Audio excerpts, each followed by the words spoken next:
Hi, my name is Eric Blackburn. This is my AEP 859 introduction video. Just a brief bit about myself. Growing up, went to 8 different schools. From 9, I lived in middle school, so I went to middle school in Germany, our 8th grade. I went to Angelo State University for 2 years out of high school in San Angelo, Texas, and then moved up and finished up at Wichita State University here in Wichita. My family, I have an amazing wife named Amanda, a 5-year-old daughter named Aubrey, and Grayson. Hobbies, I enjoy woodworking. I've made a few farm tables, a couple entry tables, end tables, things of that nature, a couple beds, one for each of the kids. Big project from me was this summer whenever I made a back porch. We tore off an existing one that was pretty crummy, replaced it with a 32 by 16 with a 16 by 16 foot pergola I'm pretty pleased with. Another hobby of ours is breeding dogs. We have a male and a female Husky Malamute mix that we breed. We're actually waiting any day now. We'll have our 13 between 8 and 10 puppies, so that should be fun for the winter.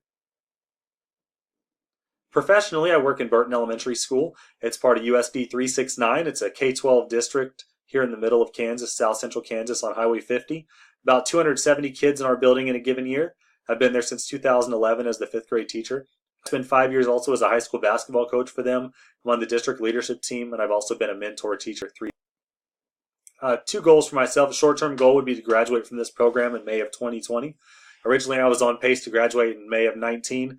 I ended up dropping my summer courses this last summer, focused on being a dad for the summer. Get to stay home every day with my kids. That's by far my favorite job. And long-term goals, I'd like to become a high school principal. I'd either want to be a principal in a small rural school, similar to where I work now, where you really get to know your families, can really impact some needy kids, many of whom are going to. And the couple things I'd like from this course, I'd like to learn how to better analyze a curriculum, and I'd also know what to look for when selecting a curriculum in the future. Good luck to everyone this course.